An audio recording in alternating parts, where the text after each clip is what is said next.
Welcome to Amit Shakil's 5858 War and Love Report. I am Amir.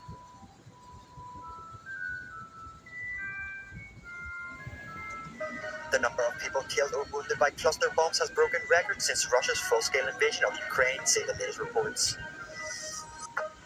Russian President Vladimir Putin says the Ukraine grain deal will not be restored until the West meets its obligations.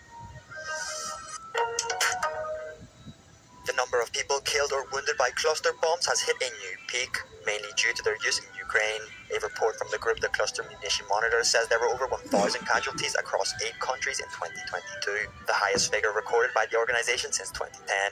By far the greatest number occurred in Ukraine, with 890 casualties registered. The next worst affected were Syria with 84 and Myanmar with 13.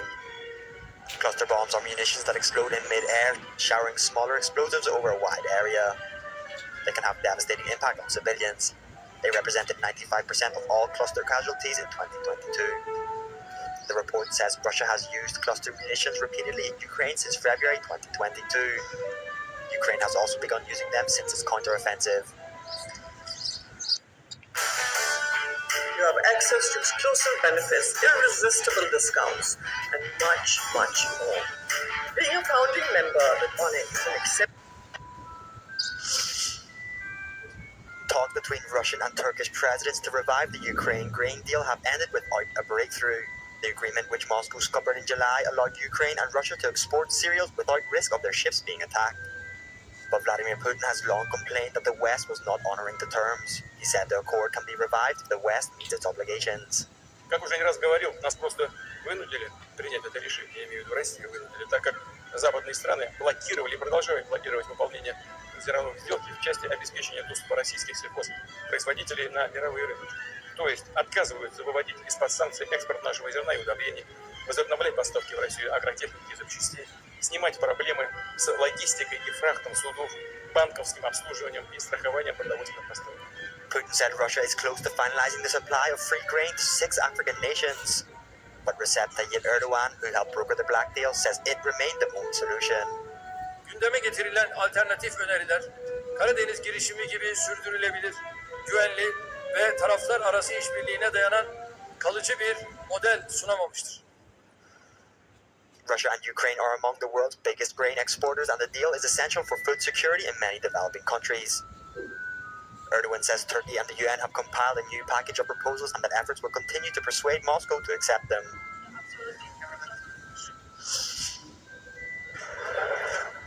Five Afghan women have been evacuated to Paris by the French authorities. The five had managed to seek temporary refuge in Pakistan, fleeing their home country after threats from the Taliban. The group includes a former university director, a former consultant for a non-governmental organisation, a TV presenter and a teacher at a secret school in Kabul. One of the women was accompanied by 3 children. I was working with the government. I was an advisor for the Minister for Policy, and I was threatened by the Taliban, the threat on my life. So I froze and I escaped Afghanistan and I went to Pakistan. Do not forget Afghanistan women, Afghanistan people, because to support of you and support of the United Nations. French agencies say they're paying special attention to Afghan women targeted by the Taliban, as many held key jobs or worked with Westerners.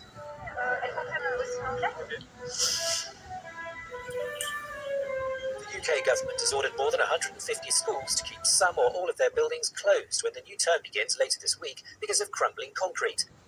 Prime Minister Rishi Sunak's been forced to defend himself and his government for not acting sooner over the safety risk of reinforced autoclaved aerated concrete or RAC. New information came to light relatively recently, and it's important that once it had that the government acted on it as swiftly as possible. Of course, I know the timing is frustrating, but I want to give people a sense of the scale of what we're grappling with here. There are around 22,000 schools in England, and the important thing to know is we expect that 95% of those schools won't be impacted by this.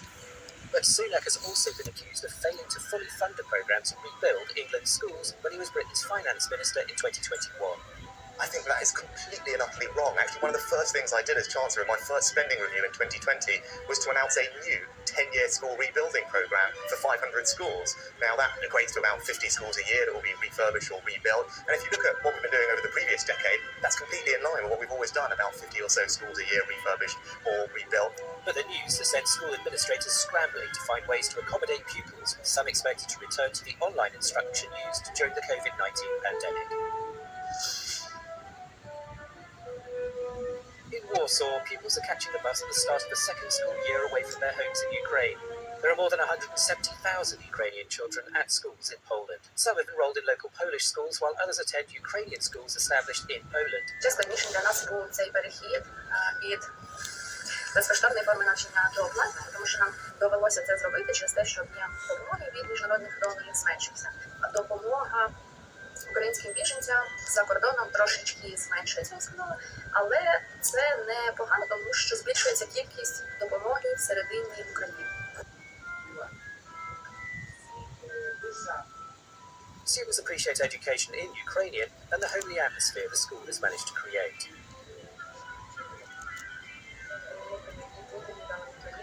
Коли намагалися підтримувати контакт з нашими однокласниками, зараз перший день трошки складно, все-таки 11 клас, але відносно щасливі, що нарешті знаходимося в дуже теплій компанії, де один одного всі. Це наша місія – працювати з українськими дітками, з молодим поколінням, яке виросте і повернеться в Україну, щоб відбудовувати цю країну. However, Polish schools seem to be more challenging for Ukrainian refugees, and while many have found their way in, there are children who still need a lot of support and attention.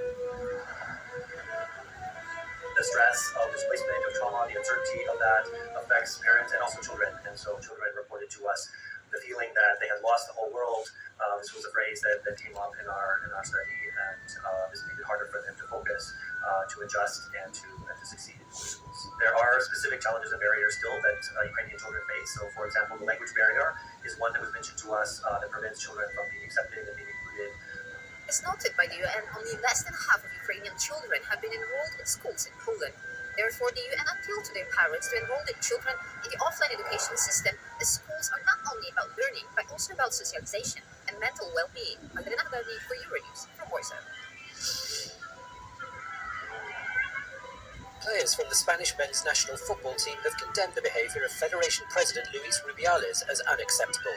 At their training session ahead of upcoming Euro 2024 qualifiers against Georgia and Cyprus, the team's captain read out a statement.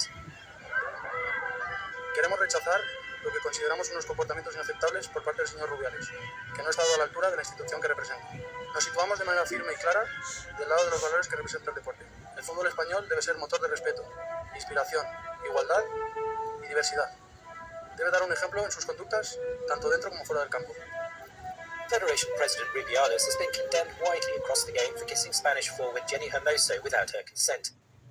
FIFA has suspended him for 90 days, but Rubiales has repeatedly refused to resign over the kiss. There have been rallies in support of the player Jenny Hermoso. The latest was in Barcelona, with protesters flying purple flags representing the feminist movement in Spain.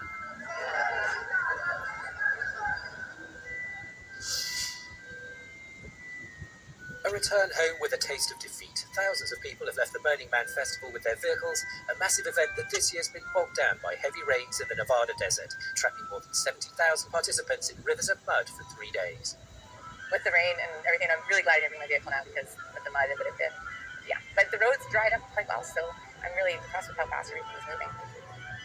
But not everyone's fled Black Rock City. Burning Man's a counterculture festival, and there are many different views on the same events.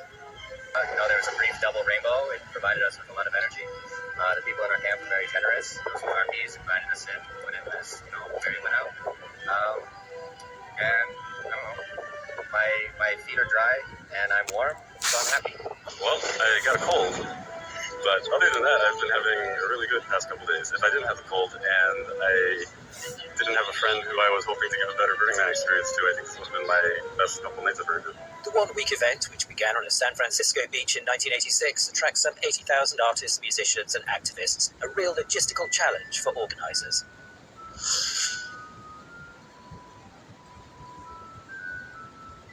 Steve Harwell, the former lead singer of the rock band Smash Mouth, has died at his home in Idaho at the age of 56.